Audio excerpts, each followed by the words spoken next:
When working with dogs, there's always inherent risk.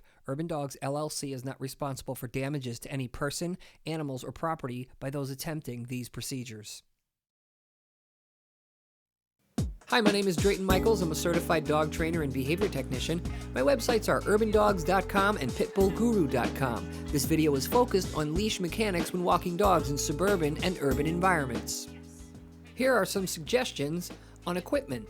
We suggest a soft hemp leash for optimum hand comfort or a smooth, non-abrasive type of leash. We do not recommend retractable leashes, chain leashes, rope leashes, or rough nylon leashes. We suggest a 4 to 6 foot leash as good overall length for most modern suburban and urban environments.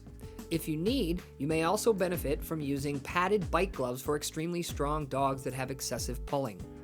Find an option that is best suited for your hands and the dog's weight, size, and current leash walking behavioral challenges. Please make sure you're walking the dog on a well-fitted, secure, comfortable harness that either clips to the back or the front. Also, make sure your dog has a flat collar with their ID securely attached. Holding the leash is the single most important aspect of walking a dog. If you do not have a handle on this aspect, your dog could die or cause some serious trouble for the community. Do not drop the leash ever. Here's a suggestion on how to hold the leash to ensure safety for your dog. Put your hand through the leash loop and wrap your hand around the leash with a firm, comfortable grip, like on a steering wheel. All dog walks supply the potential for anyone to be pulled over, trip up, or fall down simply due to walking a dog. The following tips and suggestions will drastically decrease this. Number 1, wearing appropriate shoes. Make sure the shoes you wear on dog walks are comfortable and amenable to athletics or walking. Number 2, paying attention to the environment so you are ready to train, manage, or readjust your footing or the leash as needed. Number 3, training the dog to reliably disengage from whatever it is interested in. Number 4, staying 100% focused on the leash length and the dog's strength. Walking dogs on leash is a quadruped activity. It encompasses all of the limbs. The nature of the environment also plays a huge role. Be mindful of your feet placement, the type of terrain you're on. Stay loose and be at the ready to bend your knees, stop and train, or stop and manage if needed when the dog pulls, reacts, or simply orients to something. Most issues arise on leash when the human is asleep at the wheel and the dog is left to their own devices. Stay focused on the walk and things will be less stressful for you, the dog, as well as your community. Many times, due to the nature of allowing dogs to smell as needed on a walk, which is what dogs need to do in order to fully be relaxed on a walk and pull less, the dog will be out front and you'll need the dog back closer to you from time to time or by your side, and you'll need to wrangle the leash in an efficient manner. Here are a few options that will not cause your dog startle when you need them on a short leash. The leash walk-up. This is when the dog is out front and you've prompted or asked for a leave it and the dog is still distracted. You walk up the leash. Do not jerk it back. Then, after you've walked up the leash, stop and either start the walk as long as the dog is relaxed or stay stopped and wait the dog out. You could also ask for a sit and a stay or simply wait next to the dog and allow the dog to relax. The next scent is the reward. Do not use food here as it just teaches the dog to pull, then to stop, and then to get fed. By removing access to the next smell, the dog is given a kind consequence, and the dog learns that not pulling will get to the next scent faster than pulling to them. All dogs pull, and dogs pull all the time. It's just a matter of degrees. This takes nuance and flexibility. The variable is the human mechanics and timing and stopping the nanosecond the dog pulls. We'll address the start-stop method for pulling reduction in future videos. You can also do the leash walk-up anytime you need or want your dog by your side. I suggest lots of leash walk-ups along the walk.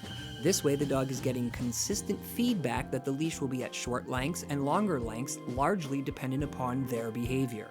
Do the leash walk-up anytime the dog stops to smell or go to the bathroom. Thus, you'll be starting out again onto each new scent with a short leash. This reduces jetting out from smell to smell. As you have less dog, should they decide to jet out, you'll be better suited to deal with it.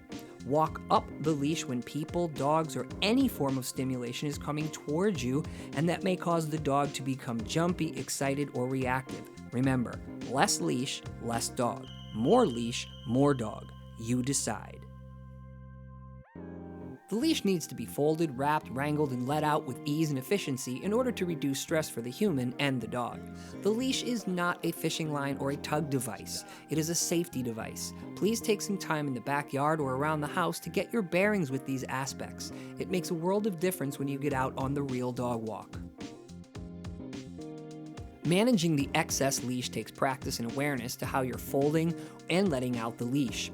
Here are some tips to help you. Folding the leash. So, first thing about leash walking, less leash, less dog. More leash, more dog. All right? So, my dog's on 6 foot of leash. He comes back, I fold it up. See that? Mm-hmm. Right? So when he comes back to me, now he's on a short leash. All right? I can fold it if I have to. All right, get your mouse. Go ahead, buddy. When he's... Let the leash out when you have the room to allow the dog to be on a full leash safely and without hindrance to others.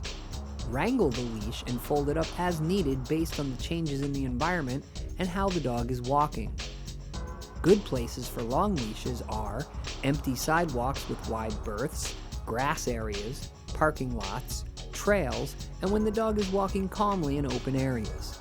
Good places for short leashes are waiting to cross streets, crosswalks, crowded sidewalks, when luring through crowds or past people, when people or dogs are passing, when counter conditioning, when the dog stops to smell or relieve themselves, when meeting people or other dogs.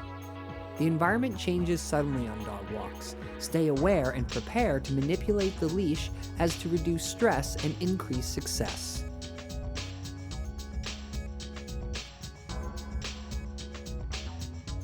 Do not let the leash dangle too much, drag on the ground, or wrap around your legs at any time.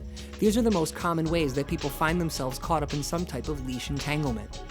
When all the stars align and the dog is walking perfectly and adhering to cues, life is wonderful.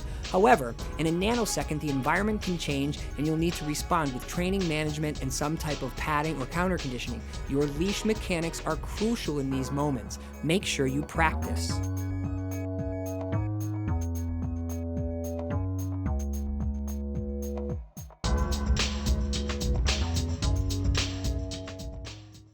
Review this information as much as needed. There's quite a bit of adjusting that may have to take place.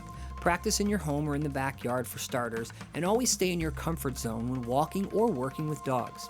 All of the suggestions in this video are offered to reduce stress on leash walks. Have fun with all this info and you should start to see less stress and more success on your dog walks. If you're interested in more dog training information, check out Dedicated, Organized, Gentle. It's a 74-minute DVD of useful, safe, effective dog training to create a solid foundation. This has been a K9 Sun Media presentation.